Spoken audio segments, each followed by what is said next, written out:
Oklahoma Gardening is a production of the Oklahoma Cooperative Extension Service as part of the land grant mission of the Division of Agricultural Sciences and Natural Resources at Oklahoma State University, dedicated to improving the quality of life of the citizens of Oklahoma through research-based information. Underwriting assistance for our program is provided by the Oklahoma Department of Agriculture, Food, and Forestry, helping to keep Oklahoma green and growing. Today on the Best of Oklahoma Gardening, we're taking a look back at some of our favorite home gardens from the previous year. We tour home with a fun mix of hardscape and plant material, an urban native prairie, an historic estate, and a small Tudor cottage that seems to defy the laws of physics with garden rooms around every corner.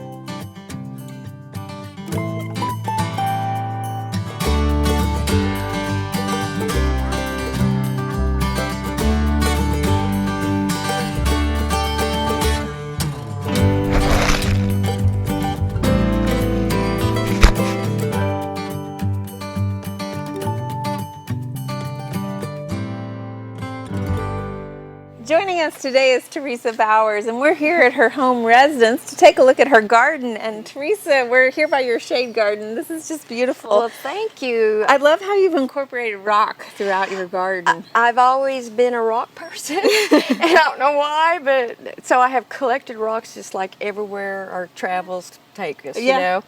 And because I had a drainage problem right here, because the way the concrete slopes in towards your house a little bit. So we dug down and then incorporated all my rocks from all my travels in here. And then I thought, well, since the big tree and everything, let's make it a shade garden. Yeah, definitely. So the hostas, and then I've got some little mouse-ear hostas. I love how you've lined the smaller hostas on the front side of that. Right. It's really cute. Right, thank you. I tried to make the rocks look like it's kind of a white frothy look over there, and then it turns into blue. And then all this right here. River rock. My husband always says that. He says this looks like there was a flood in a pottery place. Well, I love how you've incorporated the clay pots. I think we've all broken a few pots in our time, so why not just add them to the garden, right? Right, and I've had those for years. And I also like driftwood. So that piece right there actually came from Colorado, and there's a big piece over there came from Colorado up in the mountains. Well, and speaking of Colorado, I really like this design you've got over here. Oh, well, thank you. It kind of looks like that high desert, drought-tolerant garden. You've got a lot of really good drought-tolerant plants in here with the Arizona cypress. And that was the plan. The red yucca. Of course, my rocks, I had to do the rock business. Yeah. And then I thought I'd incorporate the blue sedum in there, and it's all in bloom right now. They get yellow, of course. And then we've got the cypress, Arizona cypresses. And because I was trying to bring in blues. Yeah, it definitely works. Yeah, you've got that kind of gray color going with the sedums and the Arizona cypress. And then we got the black-eyed Susan. Actually, that just popped up by itself. And it looks like the Mexican feathergrass will really start to fill in as it takes off. So. Yes. Very nice. And I bet this is a pretty low maintenance garden for you. Actually, it really is. And that's what I like. And it handles the heat right here by the driveway and everything. And see, it gets the west sun, so it just really fits. That's awesome. Well, let's go take a look in your backyard if you don't mind. Sure.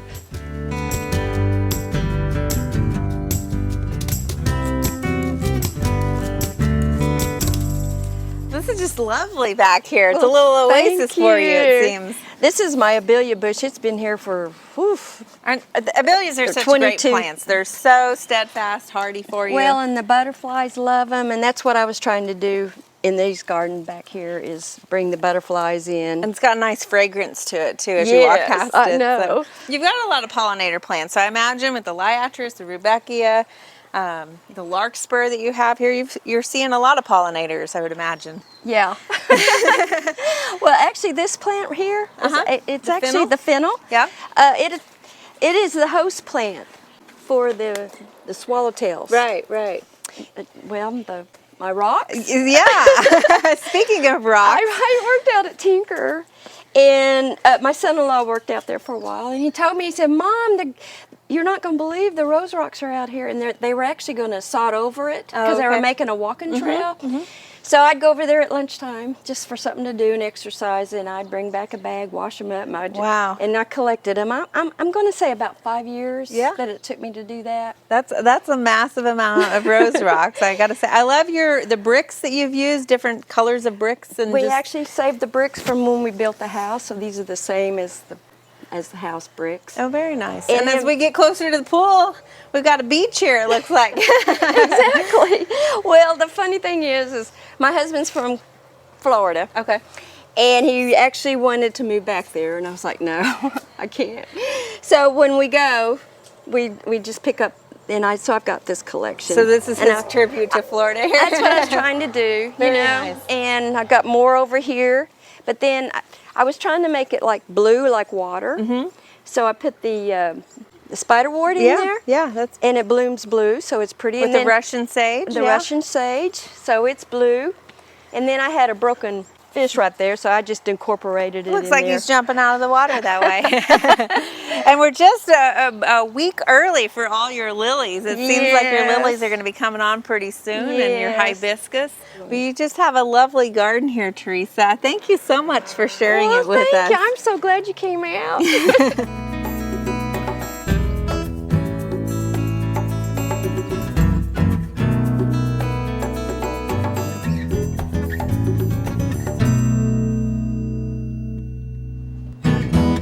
We're here at another home in Florence Park, and let me tell you, this landscape looks completely different. We are at the Blue Residence, and joining us today is Teresa Blue. And Teresa, your style, it speaks to me a little bit.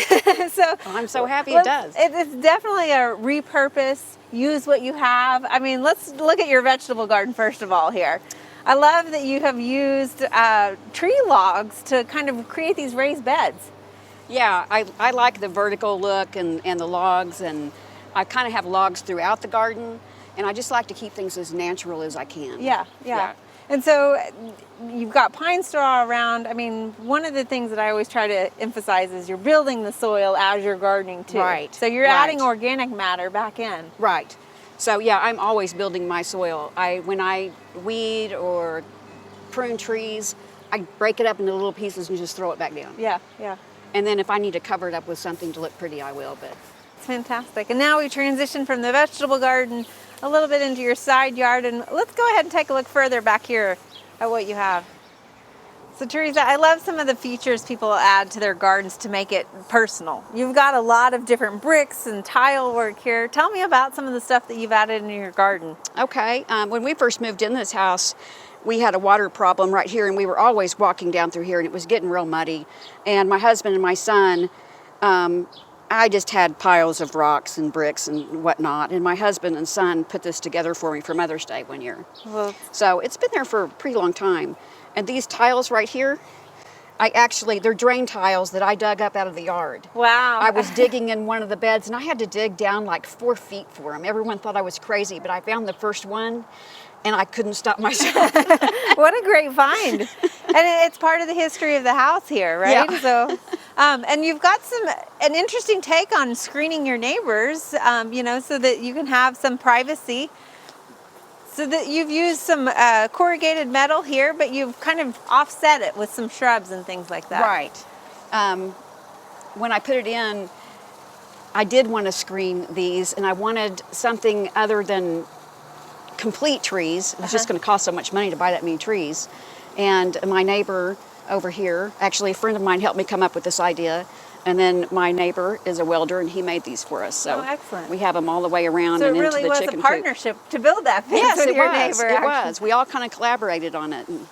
And so let's talk a little bit about your water feature here. And it looks like a dry creek bed that you have. Is this Yes. a functioning dry creek bed? I mean, does it help with It the is. erosion? or... This neighborhood, we slope downhill, and I get everybody's water.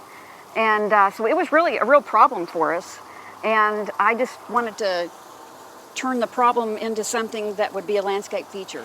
Well, that's beautiful. And that adds a little bit of the story to the garden again. I mean, you've really repurposed a lot of stuff, Yeah. including trellises and And water it's a lot troughs. it's a lot of fun when we get a torrential rain to come out here and just watch the Yeah, water. I have a feeling there's nothing that's trash for you. You just repurpose it, right? The wine bottles. Well, I that try you've to. I used try and- to. Teresa, you're on a corner lot here, and I have to say, this makes quite a statement on the corner. You're not your traditional green yard. No. Tell us what you've got in this, and how long has this been here? This is the second spring for it to be blooming. And, you know, I'm actually one of the few people that have a green yard all year round because the yarrow stays green all winter. And so it looks nice all the time. And I just love the texture of yarrow too. Oh, yeah. You can't not touch it when you're walking by it. Well, everybody comes by and stops me to ask me what kind of fern it is. So everyone thinks it's a fern. So you've got some, looks like some solidago in here, and you really are attracting butterflies and wildlife, right? Is that kind of what your intention is? And I've got the Monarch way station sign out there, and it is a certified wildlife garden as well. I just have never put a sign up. Oh, fantastic. So what are, we've got some bachelor buttons in here, what all do you have mixed in here? Well, the other blue one that's blooming is the prairie flax. Okay. There is gaillardia, horse mint. See the big silver foliage right there? Rudbeckia maxima. I love that. The foliage itself just, you know, makes a statement. So what kind of maintenance goes into having a garden like this, a front yard like this? I haven't done much to this since I planted it. When I first planted it, I was on Bermuda watch. You know, just scared to death Bermuda was going to try to creep in there. And I got some along edges that I had to get out, but haven't had any trouble with it. People didn't think I could kill it without chemicals, but... How did you go about it? I actually got photos of it, but we mowed it as low as we could, and then we weed-eated down to dirt. And then we took 2mm clear plastic and covered it all. And in the summertime, I'm guessing? Yes, at the beginning of August. Okay. And we actually did it the year that we had the coolest August that I remember in Tulsa, so it wasn't really the best time to do it. So the solarization helps suppress the Bermuda, and then I would imagine all of this shade cover has really suppressed it too. Right, yeah, and when we got it all killed out and took the plastic off, then I just broadcast the seed by hand that I mixed. I ordered it and mixed it, and then I put down a cocoa mat over it to hold it down so that the birds and so that it just didn't get float off with the weather, you know, with erosion, and the birds didn't get it. And then that cocoa mat just, you know, disappears over time. So. Well, this is fantastic, and I imagine it changes through the months of the season. It does. And stuff. It's fun to watch, and I still don't. I'm not familiar with every plant that I planted, so a lot of times I have to look up what I'm not sure. Someone says, "What's that?" And I'm like, "I don't know." Maybe I'll know when it blooms. You know, it's just recognizing. Being able to learn how to recognize the foliage. Well, and so often some of those plants change from when they're a young seedling to adult plants. And I'm told it takes 3 years for a prairie garden to mature. So I have grasses in here too that if you just really look around, you'll see some new things coming up that were not up last year. Well, it looks fantastic, and I think you're making the butterflies happy. This is great to see in such an urban environment. Thank you for sharing it with us. Well, thank you so much for coming.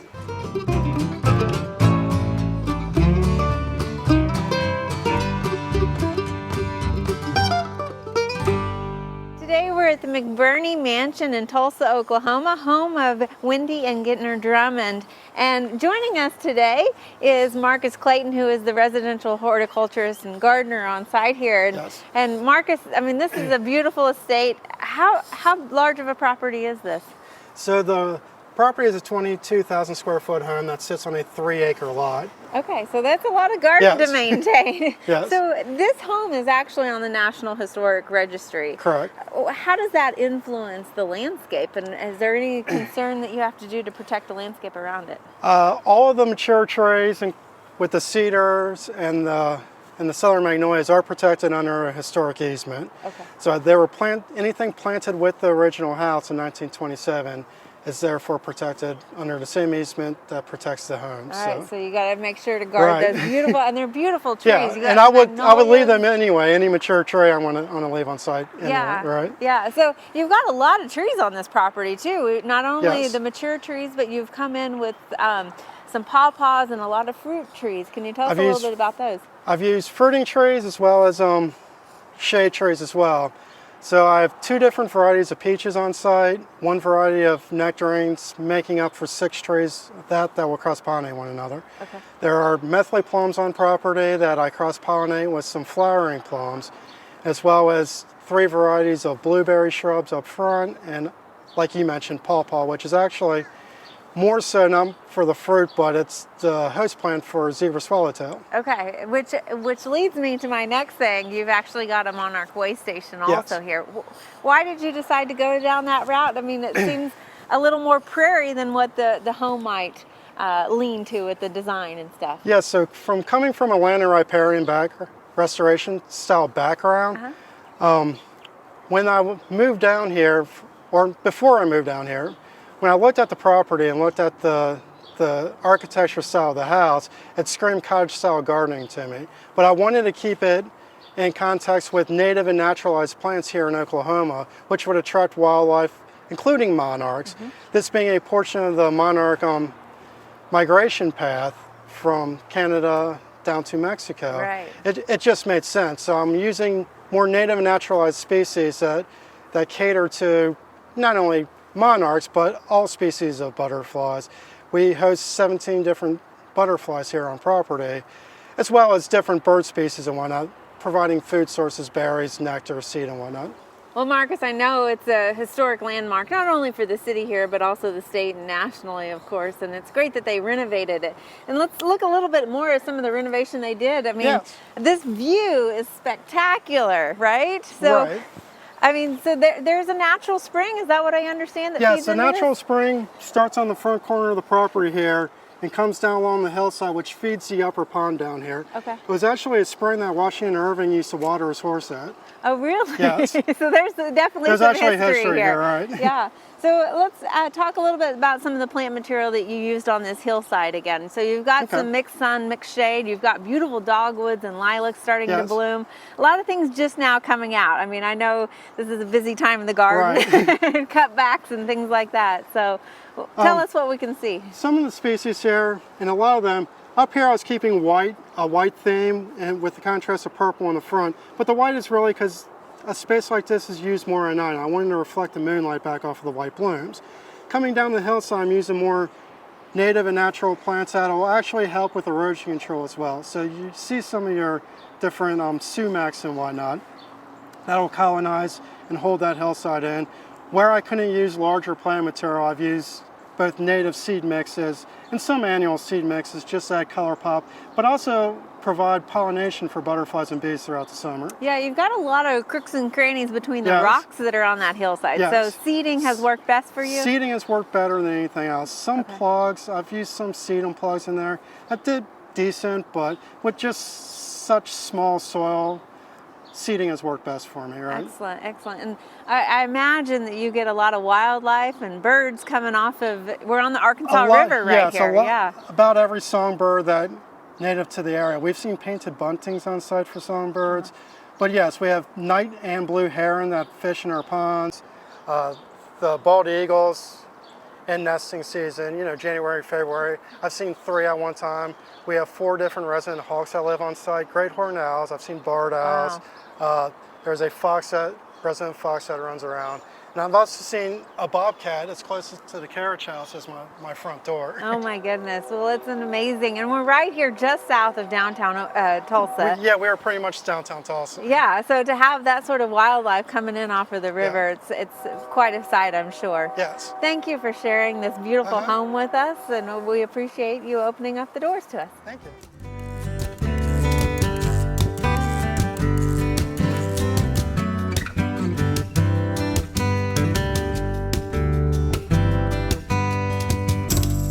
In Florence Park in Tulsa, Oklahoma, and joining me is Byron Barnhart, who is the homeowner here. And Byron, I mean, who says you can't have color in a shade garden? Can we look at this? Sure, This is beautiful. sure.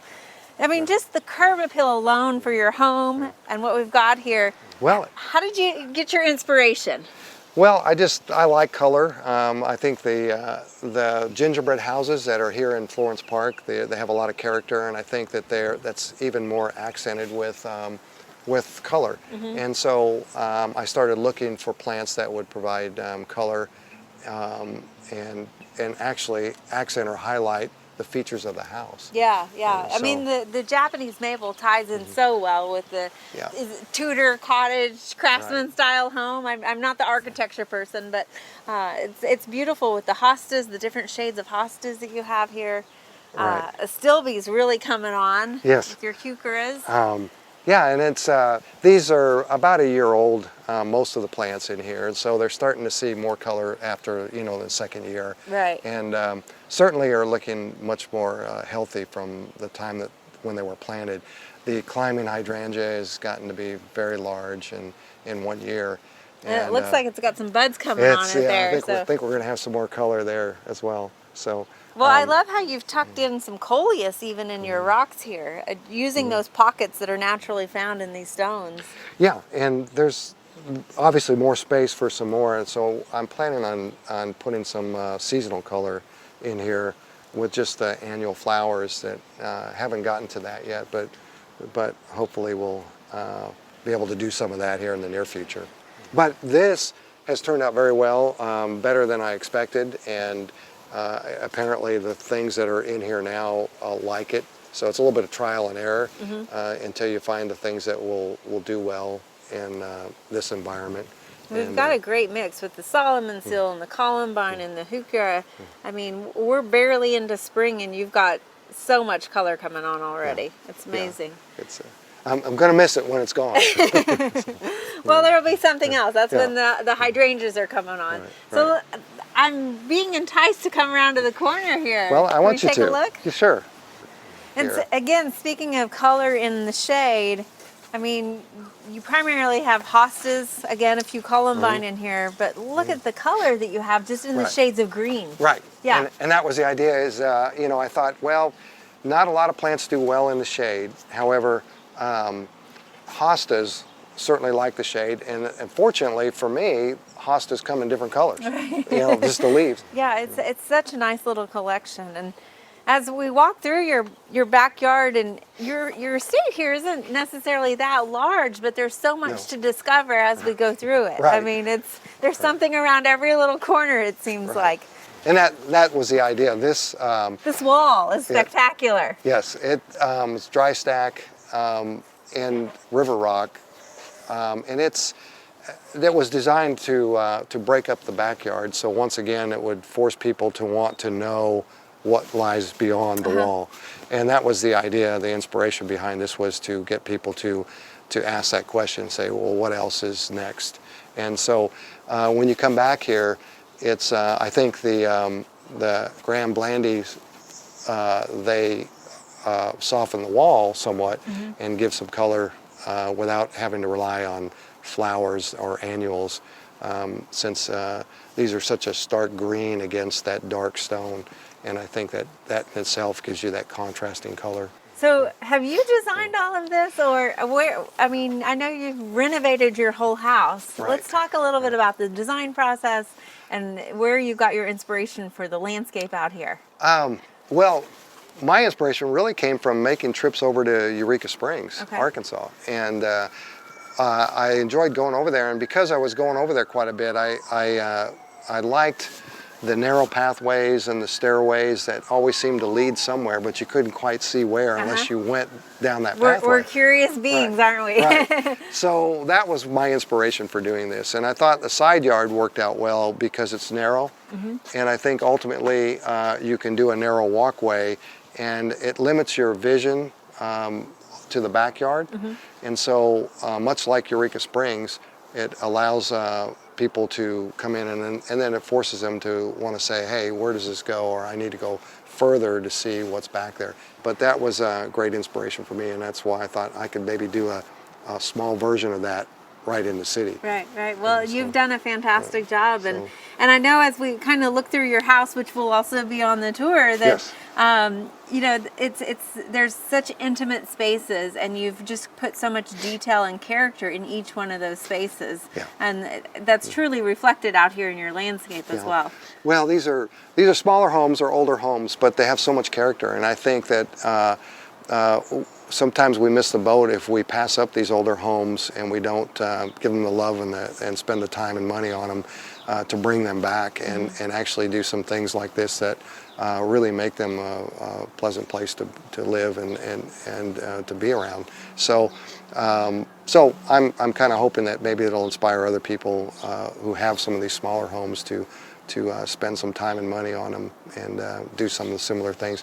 You can see it's a very peaceful place back here, and that was the idea, was to make it peaceful and a place where you want to come to. Well, you've done a fantastic job, and we've got a nice deck to take a Yes. rest and go up there and take a look at things too as well. Well, Byron, thank you so much for opening your You're garden very to welcome. us and showing it. Very welcome.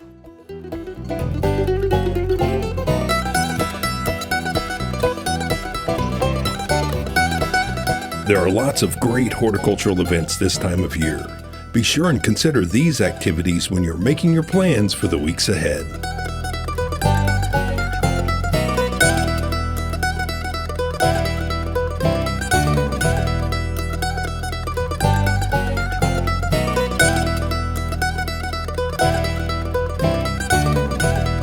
Next week, school will be back in session with a visit to some of our favorite school gardens and youth gardening projects from the last year.